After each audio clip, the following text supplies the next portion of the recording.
हरी भरी वादियाँ, बादलों में छुपे पहाड़ और यहाँ सदियों पुराने मंदिर हैं जहाँ आस्था और इतिहास मिलते हैं। और वेनाले की शांत लहरों पर नाव की सवारी जो इस यात्रा को और भी यादगार बना देती है। यानी बारिश, प्रकृति, आस्था और सुकून सब एक साथ। यही है मानसून में महाबलेश्वर का जादू। और इससे अच्छे दिन की शुरुआत हो भी कह सकती है। सड़कें भीगी हैं, बादल पहाड़ों को गले लगाए हैं और ठंडी हवा चेहरे को छूकर गुजर जाती है। मेरी यात्रा की शुरुआत होती है महाबलेश्वर मंदिर से।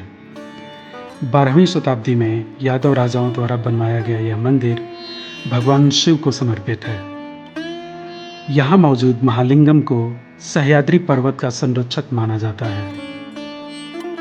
कहा जाता है कि छत्रपति शिवाजी महाराज भी यहाँ दर्शन के लिए आया करते थे।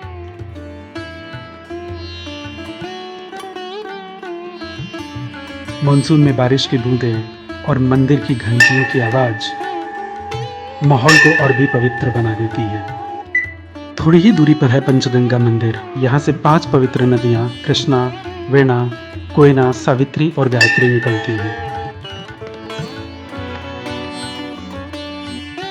13वीं शताब्दी में राजा सिंघन द्वारा बनवाया गया यह मंदिर आज भी श्रद्धालुओं की आस्था का केंद्र है। इसी वजह से महाबलेश्वर को दक्षिण का वाराणसी भी कहा जाता है। भगवान भोलेनाथ का दर्शन प्राप्त करने के बाद हम चल पड़ते हैं एल्फिंस्टन पॉइंट की तरफ।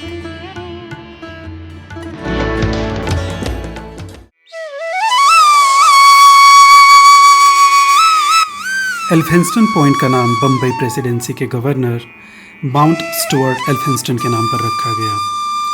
यहाँ से कोयना और सावित्री घाटी का नज़ारा एक साथ दिखता है। लेकिन ये मौसम बरसात का है और धुंध की वजह से आपको घाटियों में कुछ भी दिखाई नहीं पड़ेगा। मानसून में जब बादल घाटियों में उतरने लगता है तो लगता है जैसे आप प्रकृति के ऊपर खड़े होकर उसका विशाल रूप देख रहे हों। और ये आते जाते बादल लगता है सुबह सुबह हमारे साथ आँख में चौली खेल रहे हैं। और अब हम पहुँच गए हैं एक और खूबसूरत पॉइंट जिसका नाम है सावित्री पॉइंट। नीचे बहती सावित्री नदी, ऊपर से तैरते बादल इस जगह को दिव्य बना देते हैं। सूर्यास्त के समय यहाँ का दृश्य सच में जन्नत जैसा होता है। और अब हम इस हरे भरे घने जंगल के बीच से होकर चलेंगे यहाँ के सबसे प्रसिद्ध view point Arthur seat point की तरफ। खूबसूरत हरा भरा जंगल और इनके बीच ये चिड़ियों की आवाज आपके दिन को और ताजगी भरा महसूस कराते हैं। और यहाँ प्रकृति आपको हर कदम पर आश्चर्यचकित कर देगी। ये खूबसूरत जंगल, चिड़ियों की आवाज, ऐसा लगता है जैसे सुबह सुबह कोई नेचुरल थेरेपी मिल रही हो।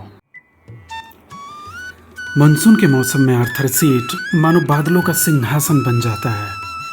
हरी भरी घाटियाँ, झरनों की गूंज और चारों तरफ फैली धुंध। यहाँ खड़े होकर लगता है जैसे धरती और आसमान एक दूसरे को छू रहे हों। बारिश से भीगे पहाड़ और नीचे बहती सावित्री नदी का नज़ारा इस जगह को वाकई जादुई बना देता है।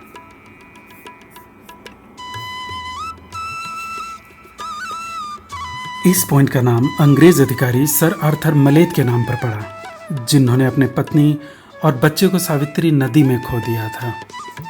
वो अक्सर यहाँ आकर घाटियों को निहारते थे।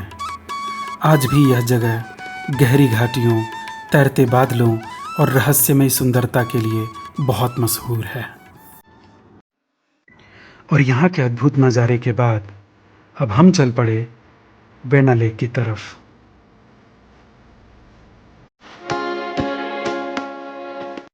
झील के किनारे दौड़ते घोड़े और उनकी सवारी इस जगह के आकर्षण को और बढ़ा देती है। यहाँ बच्चे हो या बड़े, आप 2 से 300 रुपए देकर घुड़सवारी का आनंद ले सकते हैं।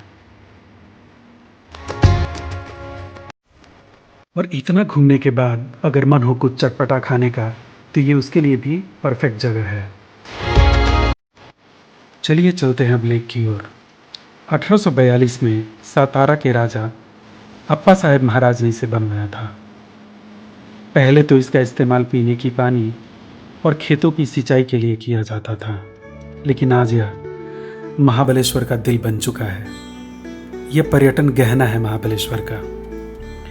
मानसून में झील पर तैरते बादल और नाव की धीमी चाल, आपको लगता है जैसे आप बादलों के बीच सफर कर रहे हों।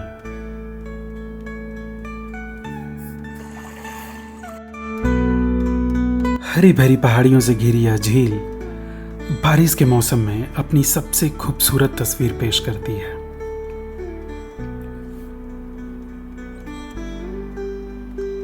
यहां नाव की सवारी करते हुए पानी की लहरें मानो इस सफर की थकान को उतार देती हैं और सबके चेहरे मुस्कुराहट से खिल जाते हैं।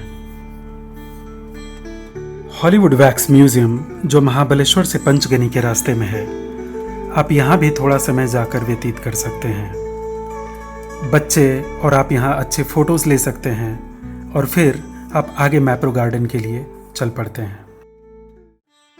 महाबलेश्वर की यात्रा मैप्रो गार्डन के बिना अधूरी है। यहाँ से स्ट्रॉबेरी स्क्वैश और जेली घर ले जाना तो जैसे परंपरा बन गया है।